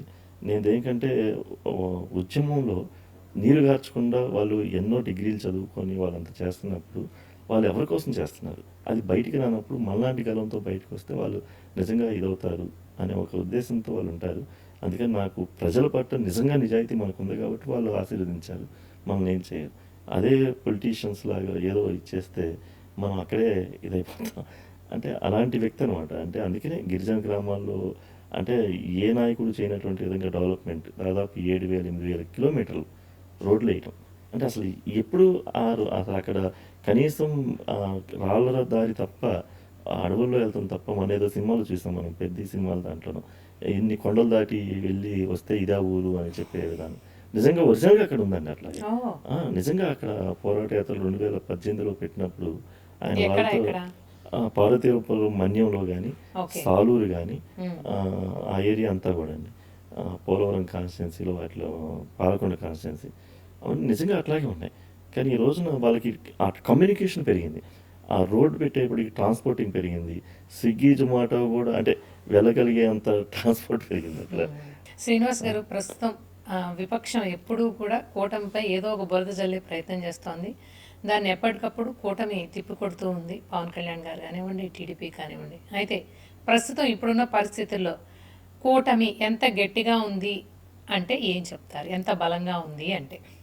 కూటమి చాలా స్ట్రాంగ్గా ఉంది. అలాగనే ప్రజలు కూడా మమేకమై కూటమిలో బాధ్యతగా ప్రజలు కూడా వచ్చేసారు ఈ రోజున. అంటే ఇక్కడ మేము సమాధానం చెప్పవసరం, ప్రజలే సమాధానం చెప్తారు. ఎందుకంటే ఆ రోజున ఇసుక ఆ రోజున చాలా దారుణంగా చేశారు. ప్రతి దాంట్లో కూడా అవినీతి, అలాగే ప్రతి మెడికల్లో కానీ అన్నిట్లో. కానీ ఈ రోజున ప్రభుత్వం వచ్చిన తర్వాత ఎక్కడ కూడా ఇసుక కానీ ఇంకోటి కానీ చాలా పారదర్శకంగా జరుగుతూ ఉంది. ప్రజలు హ్యాపీగా ఉన్నారు. అంటే ప్రభుత్వం ఏమిస్తుంది అనే కంటే తన పనులు తను చేసుకొని ఇస్తున్నారు, తన వ్యాపారాలు తను చేసుకొని ఇస్తున్నారు, డెవలప్మెంట్ వాళ్ళు చేసుకొని ఇస్తున్నారు. కానీ ఇక్కడ ఆ గతంలో మద్యంలో కూడా కుంభకోణాలి. ఆ మధ్య అంటే ఆ ప్రజలు కూలీనాలు చేసుకునే తాగే దాంట్లో కూడా విషం కలిపి చేసిన పరిస్థితి ఆ రోజున. అంటే ఇంత దారుణమైన డబ్బులు వెనకేసుకొని అంటే వాళ్ళని ఎప్పుడు తోసేయాలా అంటే ఈ రోజున కూటమిలో ఇంత భారీ మెజారిటీలు వచ్చిందంటే కారణం అది. ప్రజలంతా మేము కూడా కూటమిలో భాగస్వామ్యం అన్నట్టుగా చేశారు. అందుకనే ఎక్కడ కూడా చాలా బలంగా ఉంది. కదా వాళ్ళు అవివేకంగా ఇంకా కులాలు, మతాలు, ప్రాంతాలు వీటిలో చిచ్చుపెట్టి లబ్ధి పొందామని చూస్తున్నారు తప్పితే దాన్ని అతీతంగా బయటకు వచ్చేసారు ఈ రోజున. మరి స్థానిక సంస్థల ఎలక్షన్స్ రాబోతున్నాయి. మీరు గెలిచిన స్థానాల్లోనే అసెంబ్లీకి పోటీ చేయబోతున్నారా, లేకపోతే మిగిలిన స్థానాల్లో కూడా పోటీ చేస్తారా జనసేన? ఎట్లా ఏంటి ఆ ఈక్వేషన్? స్థానిక సంస్థల ఎలక్షన్ అంటే మున్సిపల్స్, ఎంపీటీసీలు, జెడ్పీటీసీలు, సర్పంచ్లు అంటే తప్పనిసరిగా మాకు ఎక్కడైతే బలం ఉంటుందో ఆ బలంకి అయితే పెరిగే అవకాశం ఉందా? డెఫినెట్గా పెరుగుతాయండి. ఎందుకంటే పార్టీ కూడా పెరిగింది. ఇక్కడ ఏంటంటే ఇప్పుడు గతంలో 2021లో రాష్ట్రంలో ఎక్కడ కూటమి అంటే భాగస్వామ్యం లేనప్పుడు మంగళగిరిలో దుగ్గిరాల మండలంలో మేము తెలుగుదేశం పార్టీతో పొత్తు పెట్టుకొని మేము 2 ఎంపీటీసీలు గెలిచిన పరిస్థితి ఆ రోజున. ఒక సర్పంచి, 2 సర్పంచ్లు, ఒక ఎంపీటీసీ.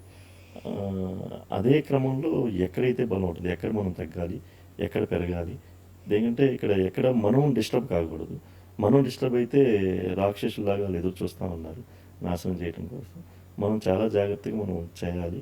అంతేగాని మాకు ఎక్కువ లేదా వాళ్ళకి తక్కువ లేదా వాళ్ళకి ఎక్కువ మాకు తక్కువ ఇది కాకుండా ఎక్కడ కూడా ఇబ్బంది లేకుండా షేరింగ్ ఉంటుందండి. శ్రీనివాస్ గారు, ఇక ఏపీ ఎంఎస్ఐడిసి విషయానికి వస్తే ఏంటి మీ గత రెండేళ్లలో మీరు చైర్మన్ బాధ్యతలు చేపట్టిన తర్వాత చేసిన ముఖ్య కార్యక్రమాలు ఏంటి అంటే ఏం చెప్తారు? అలాగే మీ ఫ్యూచర్ ప్లాన్స్ ఏంటి? ఏ విధంగా మీరు మీ మార్కును చూపించబోతున్నారు? నేను యాక్చువల్గా వీటిలో పర్యటించినప్పుడు ఎక్కడైతే ఎక్విప్మెంట్స్ ఇబ్బందిగా ఉందో అవన్నీ కూడా స్టడీ చేసాం, వాటన్నిటి కూడా రీప్లేస్ చేసామండి. అలాగే మెడిసిన్స్, అలాగే స్నేక్ బైట్స్ అలాంటి సంబంధించిన రైతుల్లో గిరిజన ప్రాంతాల్లో అవి చేశాము. అలాగే ఇప్పుడు కొత్తగా నేను రీసెంట్గా ఒక డ్రోన్ ద్వారా గిరిజన ప్రాంతాలకు మెడిసిన్స్ అందే విధంగా ఇప్పుడు ప్రయోగాత్మకంగా రేపు 26వ తారీఖు సీఎం గారు ఓపెన్ చేస్తున్నారు ఫస్ట్. ఓకే. దాన్ని అంటే ఒక 60-70 కిలోమీటర్లు దూరంలో ఉండే గిరిజన మారుమూల ప్రాంతాలకు కూడా ఈ డ్రోన్ సహాయంతో ఏవియేషన్ వాళ్ళతో మనం తీసుకుంటున్నాము. ఫస్ట్ విడతగా రంపచోడవరంలో స్టార్ట్ చేయబోతా ఉన్నాం. ఇమీడియట్లీ మెడిసిన్స్ అంటే కొన్ని ఎక్స్పైర్ డేట్ అయ్యి ఉంటాయి, కొన్ని ఇమీడియట్లీ టెస్టులు, బ్లడ్ టెస్టులు శాంపిల్స్ కానీ వాటికి కూడా ఒక ఆ రేంజ్లో మనం తయారు చేస్తున్నామండి. ఆల్రెడీ మొన్నే రాజమండ్రి వాళ్ళతో ఎంఓయూ చేసుకున్నాం ఆ డ్రోన్ కంపెనీ వాళ్ళ చేత. దానికి కూడా సిఎస్ఆర్ ఫండ్స్తో అటాక్ చేసి చేయబోతా ఉన్నాం. ఫండ్స్ కూడా ఎక్కడ ఇబ్బంది లేకుండా. అలాగే ఎక్కడ అంబులెన్స్ సర్వీస్ 104, 108. 104 అనేది అందులో డాక్టర్ని కూడా పెట్టి ఎక్కడెక్కడ రూరల్ ప్రాంతాల్లో ఇమీడియట్లీ వాళ్ళని టెస్ట్ చేసి వాళ్ళకి మెడిసిన్స్ అందించడం అలాంటి కార్యక్రమాలు చేస్తూ ఉన్నాం.